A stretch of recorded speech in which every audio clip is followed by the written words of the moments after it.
force Aerosmith to cancel their tour. Since they made their debut in 1970, Aerosmith, consisting of lead singer Steven Tyler, lead guitarist Joe Perry, bassist Tom Hamilton, drummer Joey Kramer and rhythm guitarist Brad Whitford, has been a force to be reckoned with in the music industry. The statement, which was posted on Twitter, simply read that Tyler is ill due to unexpected medical issues.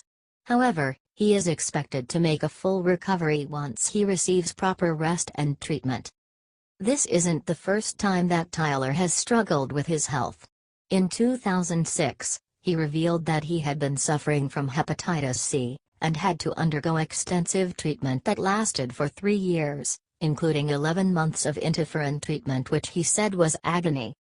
That same year, the rock star had to cancel tour dates after he woke up one morning and lost his voice. He underwent surgery to fix the ruptured blood cell in his throat. A few years late, in 2011, the Aerosmith frontman and American Idol judge had a nasty fall in the shower after experiencing some dizziness and stomach pain. Tyler did not disclose what the cause of his illness is this time around, but he released his own statement to reassure fans that he is not in a life-threatening condition, and apologize for letting them down. "I need to deal with this right away, and get some rest and medical care immediately in order to sustain and maintain my future performances. I promise I'll be back. Unfortunately, health does not wait and it's something even I can't schedule around our shows. As they say, we humans make plans, and God laughs. I love you all and will be back with you soon," wrote Tyler. The band is the best-selling American hard rock band of all time, and have embarked on countless of tours to entertain their biggest fans. Decades later, Aerosmith is still touring, but it isn't without interruption. Gone are the days of performing for multiple days in a row without consequences on their health. In 2016, Perry collapsed on stage at a concert and it was later revealed that a cardiac arrest may have been the cause of it. Now, a little over a year since the guitarist's scare, the band has been forced to cancel dates on their farewell tour due to Tyler's illness. In a statement released by the band, they announced that at least 4 of their scheduled shows in South America have been cancelled so the lead singer can seek immediate care. "We are glad that Tyler is expecting to return to the stage soon. Wishing him a speedy recovery."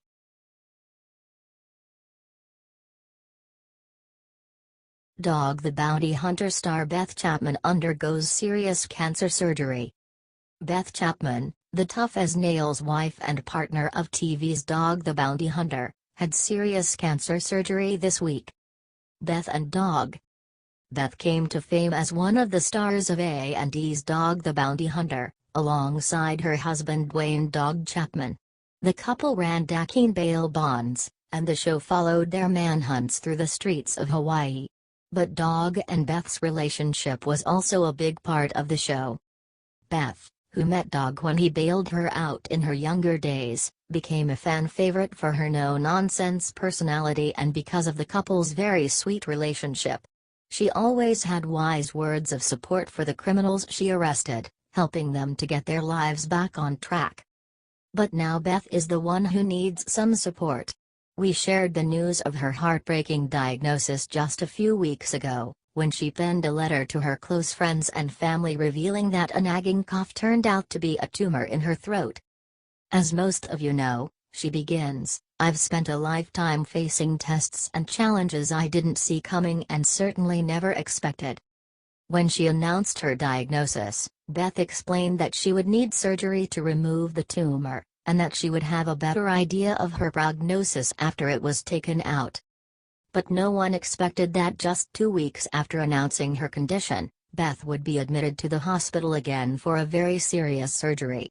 The Blast reports that Chapman needed a 12-hour surgery to remove a plum-sized tumor from her throat. Chapman is recovering from the procedure in Los Angeles, which has only made matters worse. The Chapman family's dog, Delilah, has passed away in Hawaii, and the reality star is still not medically cleared to travel back to the state. "My very precious baby died. She just waited and waited but mommy never came," Chapman reportedly messaged her close friends and family. Sick with grief from the loss of my fur baby Delilah. You're a good old road dog girl, ill love and miss you forever.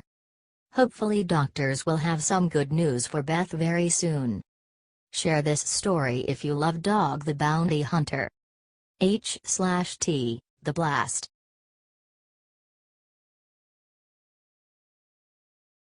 Jane Fonda loses her cool at NBC host Megyn Kelly. About a day after Will and Grace star Deborah Messing expressed her regret for appearing on Megyn Kelly's new NBC daytime show, the host is back in the hot seat. Kelly had the iconic Jane Fonda and Robert Redford on Wednesday's episode of NBC's Today Show, and some parts of the interview did not go as smooth as she had planned.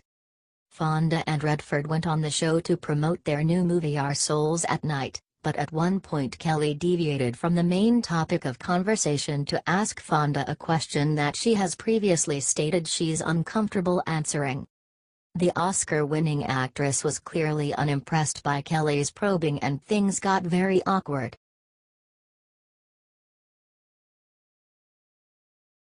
After girl is hit by 105-mile-per-hour foul ball, public urges MLB to make its stadium safer. Baseball is a traditional, all-American sport, but even though the game is rooted in our history, it appears the rules may require some modernization. A little girl was hospitalized as a result of being hit in the face by a line drive foul ball that entered the stands during a New York Yankees game against the Minnesota Twins on September 20, 2017. The ball was hit by Todd Frazier, a Yankees baseman, and is reported to have been going 105 miles per hour. As it made its way to the stands, players and spectators were horrified. CBS Pittsburgh describes the scene, saying, "A shaken Frazier crouched with his hands over his face. The Yankees' third baseman then bowed his head, walked away from the plate, crouched again and rested his head on the end of his bat." You can see their reactions for yourself in the video below. Little girl hit by a line drive at Yankees game. Todd Frazier looked really shaken up by the incident. Scary moments. Frazier seems to feel incredibly guilty for being the one to have hit the ball. With tears in his eyes, he tells CBS Pittsburgh, "I know the dad or whoever it was that was with them was trying their hardest to protect the girl, but the ball's coming at 120 miles an hour at them. So it's like if you've never seen a ball like that, which most people in the world haven't, it's very tough. I thought of my kids. I have 2 kids under 3 years old, and I just hope she's all right." Frazier, not being able to get the event off his mind, even took to Twitter, writing, "I'll be thinking about her every day and her family. Please keep this beautiful girl in your prayers tonight." Luckily, 2 days later, on September 22, the little girl's father updated the media, saying that she had been in and out of the hospital for the past 2 days. "She's stable," he said. "It's going to be a long process." The little girl's injuries have urged people to demand the Major Baseball League enforce extended protective netting for the stands. Although extended protective netting was recommended by the Major Baseball League 2 years ago, it has essentially been up to each individual stadium to comply. Attorney Jack Herskowitz tells CBS Pittsburgh, "There are more fans injured in the stands than there are batters hit in the batter's box in a given year." New York City Councilman Raphael L. Espinal Jr. actually proposed extended netting legislation in May, however the hearing is scheduled for October 25, 2017. Espinal says, "No one should ever go to a baseball game and leave severely injured. Nor should any player have to feel the guilt associated with injuring a fan, especially when that injury could have been prevented by safety nets." Please share this with your friends and family.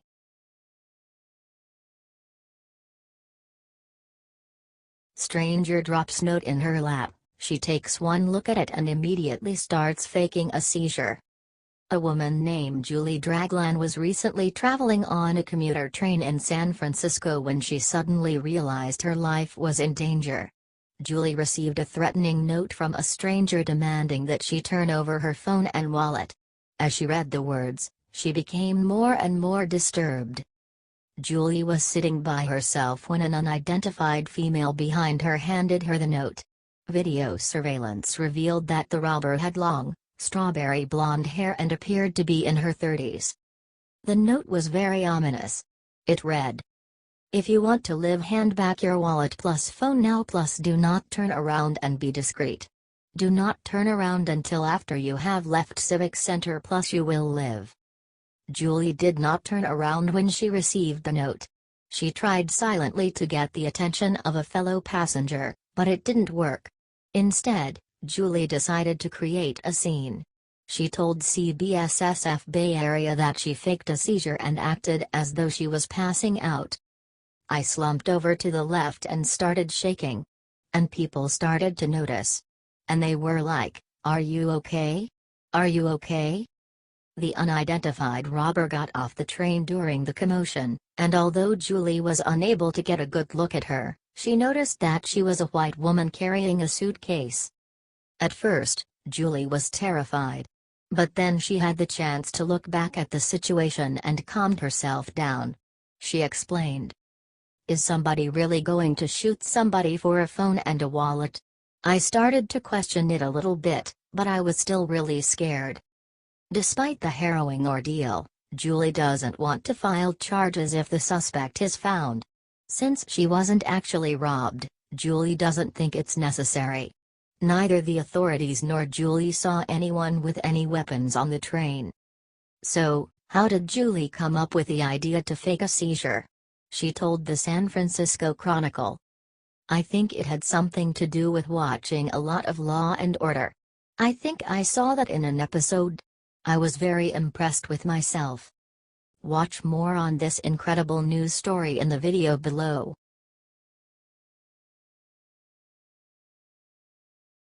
These are the top 10 baby names of the 1960s. Did yours make the cut?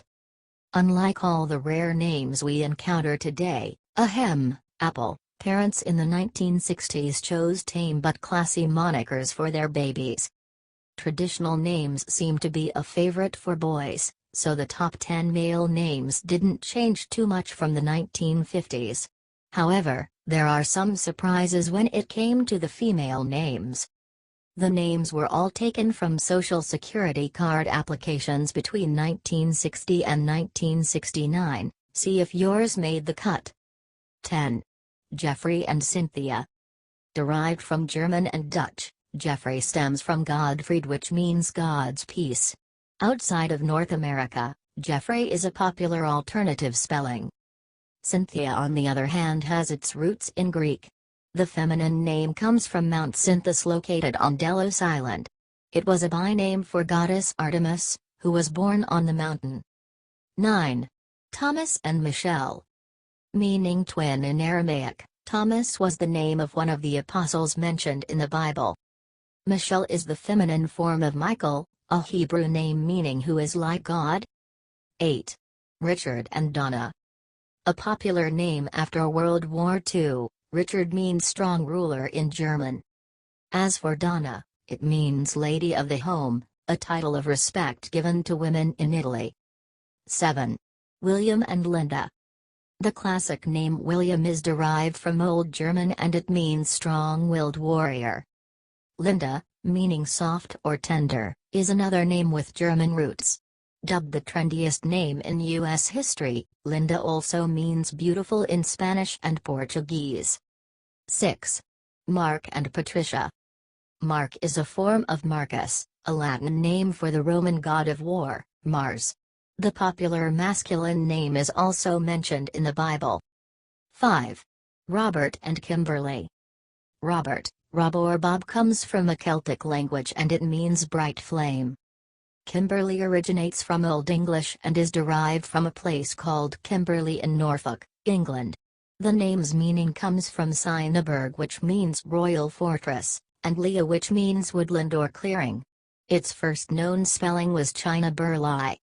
4. James and Karen. Meaning one who follows in Hebrew, James was the top name for boys born in the 1950s, but it dropped down to number 4 in the 1960s. Karen is a Danish form of the name Catherine, which means pure. 3. John and Susan. Great Inspire. Both of these Hebrew-derived names were the fourth most popular monikers in the previous decade, and their popularity didn't falter in the 60s. John, also a biblical name, means Jehovah is gracious, and Susan means lily. 2. David and Mary. David means beloved in Hebrew, and was the name of one of the greatest rulers of Israel. Still one of the most popular names for girls, Mary means bitter in Hebrew, but most parents pick the name because of the biblical figure. 1. Michael and Lisa. Michael is the name of the only archangel mentioned in the Bible. In Hebrew, the name means who is like God, or gift from God. Unlike Michael, Lisa didn't make the top 10 in the previous decade, but it took the number 1 spot in the 1960s. It is a short form of Elizabeth. Derived from ancient Greek, it means my God is an oath or my God is abundance. Did your name make the list? Let us know in the comments.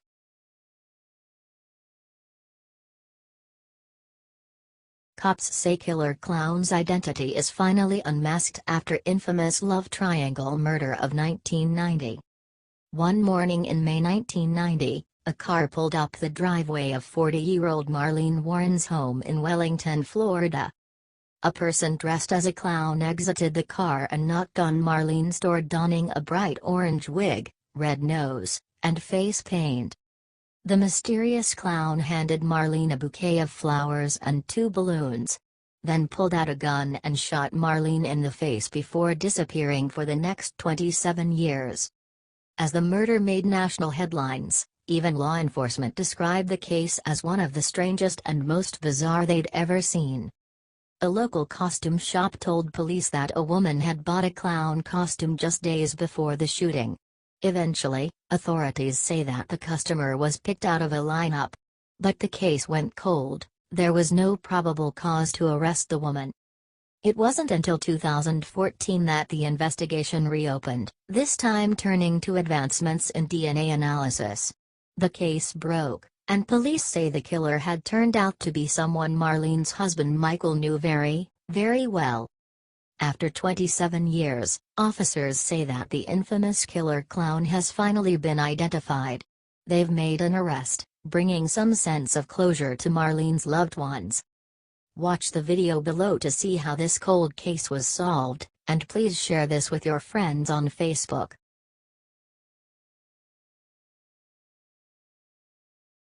From the first note, this powerful rendition of Unchained Melody may be your new favorite. Every so often, a song comes along that has the power to transform you. Even if just for a few moments, a particular piece can transport you to a different time and place entirely. Unchained Melody is one such song, and this version is guaranteed to move you. Even if you don't know all the words, it only takes a few seconds to recognize the classic tune. Sung with passion and precision, this version may very well be one of the best. Though it's been around for decades, Unchained Melody was made famous the first time by the Righteous Brothers in 1965.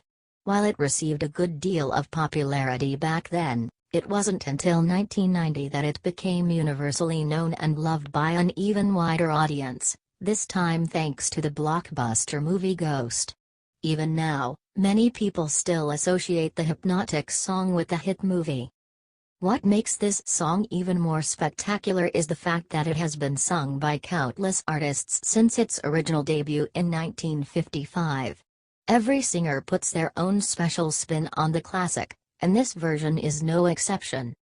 When Jonathan Jackson was invited to the Grand Ole Opry to perform Unchained Melody, the audience was in for a real treat. The actor, known for his recurring role in the daytime soap General Hospital, stunned the crowd with his powerful vocals.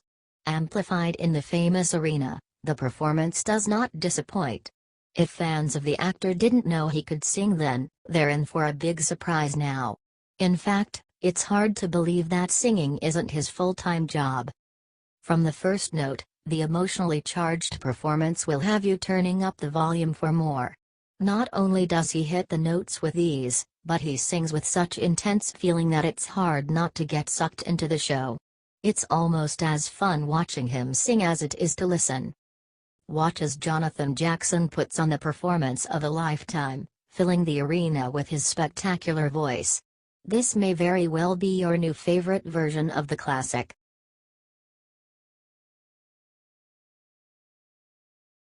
Julia Louis-Dreyfus announces she has been diagnosed with breast cancer. Julia Louis-Dreyfus, famous for her roles on Seinfeld and Veep, just revealed that she was diagnosed with breast cancer. The 56-year-old actress is an 11-time Emmy Award winner who has also appeared on Saturday Night Live and The New Adventures of Old Christine. In fact, just last week, Julia became the performer with the most Emmy Awards for the same role in a single series. It was announced earlier this year that the 7th season of Veep, which will premiere in 2018, will be the last season of the show. Now, people are wondering whether the lead actress' health had anything to do with the show ending. Julia took to Twitter on September 28, 2017, to share her diagnosis. She wrote, "Just when you thought," and shared an image that read, "1 in 8 women get breast cancer. Today, I'm the one. The good news is that I have the most glorious group of supportive and caring family and friends, and fantastic insurance through my union. The bad news is that not all women are so lucky, so let's fight all cancers and make universal healthcare a reality." Although any cancer diagnosis can be devastating, Julia will definitely fight the illness and seek the best care possible to help her through this trying time. If you love Julia Louis-Dreyfus, please share this story to show your support and raise awareness about breast cancer. Footage provided by DAF. Thumbnail photos, Wikimedia, David Shankbone / Twitter, @officialjld.